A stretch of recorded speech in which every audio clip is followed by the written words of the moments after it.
ओम शांति। आज भगवान के साथ हम बहुत गहरा संबंध रखते हैं। कई बार बहुत सारी बातें मन में होती हैं। हम बहुत सारे लोगों को सुनाते भी हैं, लेकिन मन में एक डर होता है, क्या ये लोग मेरी बातों को फैला तो नहीं देंगे। मैं इनको सुना तो रहा हूं, अपने दुख दर्द बता तो रहा हूं, क्या ये इन दुख दर्दों का मजाक तो नहीं बना देंगे। कई बार जीवन में बहुत सारी चोटें लग जाती हैं और वो चोटें ऐसी होती हैं जो किसी को बता नहीं सकते, लेकिन व्यक्ति अंदर ही अंदर सोचता है कि कोई ऐसा अपना होता जो हरदम मेरे पास रहता, हमेशा मेरी उंगली पकड़कर चलता, मुझे सत्य मार्ग पर चलना सिखाता, मुझे कभी गमों में जाने ही नहीं देता, हमेशा मेरी खुशियों का ध्यान रखता, हमेशा मुझे सुख देता। क्या जीवन में ऐसा कोई है जो आपको खुश देखना चाहता है, जो आपको सुखी देखना चाहता है, जो आपको अच्छे कर्मों को श्रेष्ठ बनाने के लिए हमेशा तत्पर रहता है, हमेशा चाहता है कि आप श्रेष्ठ कर्म करें, हमेशा चाहता है कि आप हमेशा आगे बढ़ें? वो कौन है? लेकिन हम कभी उसे समय नहीं देते। वो हमें समय देता है, लेकिन हम उसके लिए समय नहीं निकालते, और वो है परमात्मा, जिसे हम अल्लाह, खुदा, गॉड, ईश्वर, प्रभु, परमात्मा बहुत सारे नामों से याद करते हैं। लेकिन आप सोचिए, इतने सारे नाम तो मैंने बना लिए, क्या मैंने इतने सारे उसके साथ रिश्ते बनाए हैं? गायन भी मैंने कर लिया, तुम ही हो माता पिता, तुम ही हो बंधु सखा, तुम ही हो। क्या इतने सारे रिश्तों में मैंने परमात्मा को बांधा है? मेरे जीवन का रक्षक अगर वो बन जाए, मेरे जीवन के दुखों को अगर वो हर ले, मेरे मन में जो बोझ हैं वो सारे खत्म कर दे, तो मेरा जीवन कैसा बन जाए। आज हर व्यक्ति चाहता है कि मैं अपने जीवन के सारे बोझ किसी को दे दूं, तो भगवान खड़ा है आपके द्वार पर, आपके जीवन के सारे बोझ लेने के लिए। आप एक बार आंखें खोलकर तो देखो। भगवान चाहता है कि मेरा हर बच्चा सुखी हो, मेरा हर बच्चा सुकून से सोए।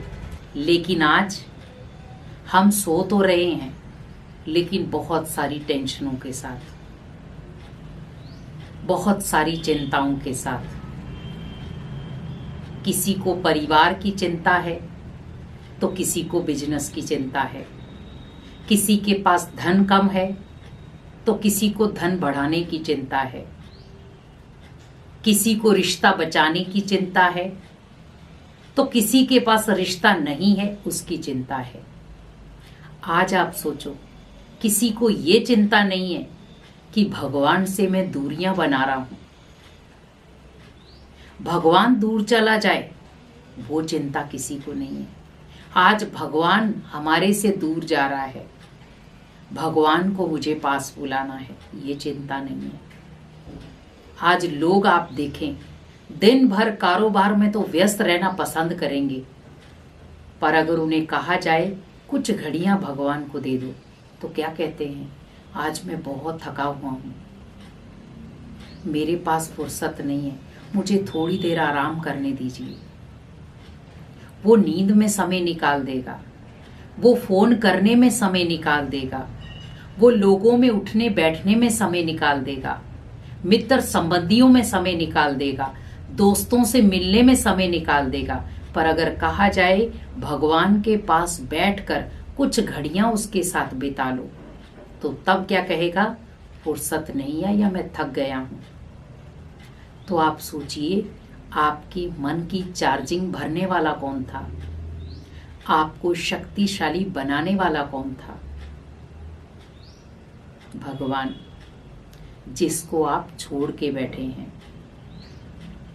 आप एक शब्द हमेशा याद रखें, आप दुनिया के 1000 हाथ पकड़ भी लेंगे, दुनिया के 1000 संबंध पकड़ भी लेंगे, तो भी लास्ट में आपको भगवान ही याद आएगा। आपको उसे ही याद करना पड़ेगा। क्यों? क्योंकि अंतिम आत्मा का सहारा परमात्मा ही है। आपने दुनिया में कितने सहारे बनाए, लेकिन आप चारों तरफ चक्कर लगाकर देखें, निस्वार्थ भावना वाला सहारा कौन सा है मेरा? चारों तरफ चक्कर लगाओ आप। जितने भी आपके रिश्ते नाते हैं, आप खुद एक बार एकांत में बैठ के देखना कि निस्वार्थ भावना का रिश्ता मेरे साथ किसका है, जिसका मेरे साथ कोई स्वार्थ नहीं है लेकिन फिर भी मेरे लिए खड़ा है, वो कौन है? तो आपको ओनली एक ही मिलेगा, स्वयं भगवान। उसे आपसे कुछ नहीं चाहिए सिवाय आपके समय के, वक्त के। वो ओनली क्या कहता है, बच्चे कुछ क्षण मेरे पास बैठ, ताकि मैं तेरे मन के सारे बोझ हर सकूं। कुछ क्षण मेरे पास बैठ, ताकि तेरे अंदर जो दुख दर्द है वो सारे मैं खत्म कर सकूं। तेरी जो दुख चिंताएं हैं उन सबको मैं हर सकूं, तुझे मैं गले लगा सकूं। तू परेशान है, तेरी परेशानी का मैं हल कर सकूं। लेकिन जब हम भगवान के पास बैठेंगे नहीं तो वो हल कैसे ढूंढेगा? इसीलिए सोचें, हमारे मन में बहुत सारे बोझ हैं पर कोई सुनने वाला नहीं। इसीलिए सोचें, भगवान के लिए समय निकालना बहुत जरूरी है। और अगर हम अभी भी भगवान के लिए समय नहीं निकालेंगे तो हम कभी भी उसके लिए समय नहीं निकाल पाएंगे। समय हाथ से निकल जाएगा और भगवान अपना कार्य करके चला जाएगा। इसीलिए समय की कदर करें और भगवान को समय रहते अपना बना ले, ताकि भगवान आपके जीवन के सारे दुख दर्द हर ले और आपको गले लगा ले। ओम शांति।